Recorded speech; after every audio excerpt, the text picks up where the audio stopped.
एक नगर में दो भाई राजू और दीपू नगर के एक गैराज में मैकेनिक का काम करते थे। दोनों बहुत मेहनती थे। एक दिन गैराज में काम करते हुए भाई मैं सोच रहा था, अगर हम ऐसे ही काम करते रहे तो एक दिन अपना एक गैराज खोल लेंगे और फिर जल्दी ही दूसरा और फिर तीसरा और जल्दी ही हर शहर में अपना एक गैराज होगा। ये कहने के बाद दोनों राजू और दीपू अपना काम बंद करके मुस्कुराते हुए ऊपर की ओर देखते हुए अपने ख्यालों में खो जाते हैं। सपने में राजू और दीपू अपने नए गैराज के उद्घाटन की रिबन काट रहे हैं। तभी पीछे से उसकी पीठ पर कोई धक्का देता है और दोनों घबरा के सपने से बाहर आते हैं। राजू के बगल में उसकी गैराज का मालिक, ग्रे शर्ट, काले पैंट, सिमटे हुए बाल और आंखों पे चश्मा। तुम दोनों से एक काम सही से नहीं होता। कल एक गाड़ी तुम लोगों ने बना के दी थी, ग्राहक का फोन आया था, उनकी गाड़ी से धुआं निकल रहा है और रास्ते में बंद हो गई है। ये 1 महीने में तुम्हारी 8वीं शिकायत है। मैं तुम दोनों को अभी काम से निकालता हूँ। निकल जाओ मेरे गैराज से। मालिक, पर यह भी तो हो सकता है उसकी गाड़ी खराब हो। हमने तो ठीक से ही काम किया था। खराब गाड़ियों को ठीक करना ही हमारा काम है।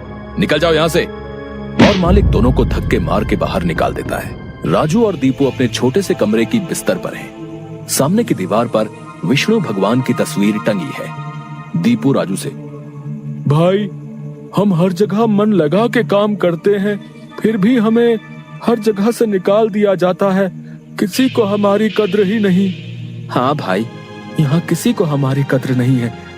चल किसी दूसरी जगह जाते हैं, वहाँ शायद हमारी कीमत हो। भाई पर हम वहाँ करेंगे क्या? याद है माँ कहती थी कि भगवान का नाम लेने से सब मिल जाता है। हाँ चल सामान बांध, अब हम यही करेंगे। भगवान का नाम लेंगे और पैसे कमाएंगे। वो कैसे? अरे हम बाबा बन के लोगों को ज्ञान देंगे और उनसे पैसे लेंगे। वो तो ठीक है, पर हम लोगों को क्या ज्ञान देंगे? अरे वही जो माँ हमें देती थी। तू ज्यादा सवाल मत कर, सामान बांध। हम राजा सूर्यदेव के चंपक नगर जा रहे हैं। चंपक नगर में राजू और दीपू गेरुए धोती और गेरुई शॉल में, कंधे तक बाल, गले में रुद्राक्ष की माला, पैरों में खड़ाऊ, कंधे पे लटकी मटमैली गठरी, कलाइयों में बंधी रुद्राक्ष की माला, एक बड़े बरगद के पेड़ के नीचे बने चबूतरे के सामने। ये राजा सूर्यदेव का चंपक नगर है। हम यहीं से शुरू करेंगे। दीपू सुन, आज से तेरा नाम दीपू नहीं दीपेश्वर है, समझा? और मैं एक सिद्ध योगी। मैं यहाँ बैठता हूँ और ध्यान करता हूँ। तू नगर में जाके ये खबर फैला कि एक सिद्ध योगी आए हैं जो हर समस्या का हल देते हैं। ठीक है, मैं जाता हूँ।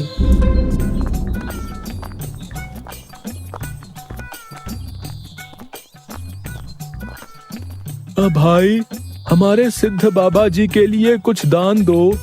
ये कौन से बाबा हैं और कहाँ हैं?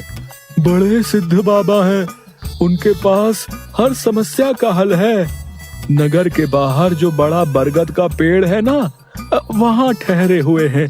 अगर तुम्हें कोई समस्या हो तो उनसे जाके मिल लो, वो तुम्हें हल जरूर बताएंगे। पर हाँ, दान के लिए कुछ लेकर जरूर आना। हाँ हाँ, मैं जरूर आऊंगा।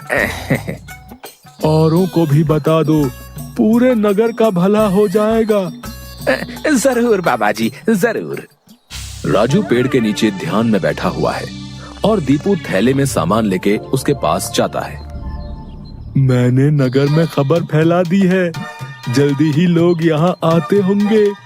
तुम तैयार रहो। मैं तो कब से तैयार हूँ, देखते हैं क्या होता है। राजू फिर से ध्यान में बैठ जाता है। तभी नगर के लोग वहाँ आने लगते हैं और हाथ जोड़ के नीचे बैठे हैं। बाबा, हमारा काम नहीं चल रहा, कृपा करें। आप जो भी दान के लिए लाए हैं बाबा के चरणों में रखें और बाबा से गुरु मंत्र लें। दुकानदार राजू के पास पैसे रखता है और हाथ जोड़कर खड़ा हो जाता है। राजू इशारे से दुकानदार को अपने पास बुलाता है और उसके कान में कहता है, श्री राम। हर बिक्री के समय मन में ये नाम का जाप करो, बिक्री बढ़ जाएगी। याद रहे, अपना ये मंत्र किसी को नहीं बताना, अपनी पत्नी को भी नहीं। जैसी आपकी आज्ञा बाबा जी। महाराज, आप राजकुमारी के लिए एक योग्य वर तलाश रहे थे। हमारे गांव में एक सिद्ध योगी आए हैं जो तेजवान हैं और राजकुमारी के लिए एकदम श्रेष्ठ हैं। गुरुदेव, मुझे आपके चयन पर पूरा विश्वास है। अगर आपने चुना है तो वो राजकुमारी के लिए अवश्य ही उत्तम होगा।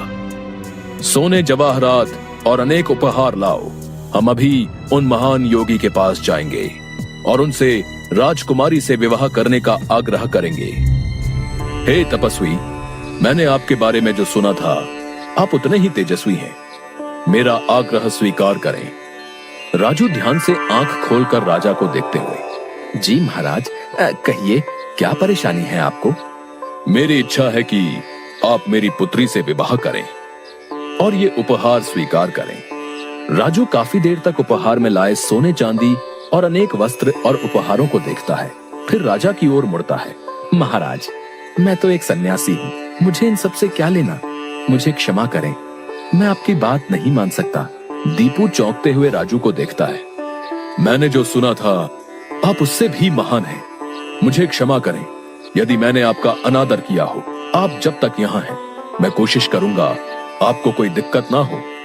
और राजा सूर्यदेव को प्रणाम करके वापस चले जाते हैं। अरे राजू, ये क्या कर दिया तुमने? इतना अच्छा मौका हाथ से जाने दिया। अरे राज करते हम लोग। राज, तुम्हें ये क्या हो गया है? मैं यही सोच रहा था, लेकिन फिर मैंने सोचा कि इतने दिनों से ईश्वर का नाम लेते लेते इतना तो समझ आ गया है कि ईश्वर के नाम अमृत में ऐसा क्या है जो मीरा सारा राजसी ठाट छोड़कर वैरागन बन गई। क्यों प्रहलाद ने अपने पिता की इतनी यातनाएं सही? मुझे भी राम नाम का धन मिल गया है जिसके आगे इस दुनिया का सारा धन फीका है। मुझे ये सब नहीं पता। हम यहाँ पैसे कमाने आए थे, ना कि साधु बनने। मैं चला, मैं अकेले ही सब संभाल लूंगा। तुम्हें जो ठीक लगे करो, पर अगर किसी मुसीबत में फंस जाओ, पूरी श्रद्धा से ईश्वर का नाम लेना, तुम्हारी मुसीबत दूर हो जाएगी। तुम्हारा दिमाग खराब हो गया है। इतनी आसानी से मुसीबत दूर होती तो सभी खुश होते। राजू बस उसे देखकर मुस्कुराता है और ध्यान में बैठ जाता है।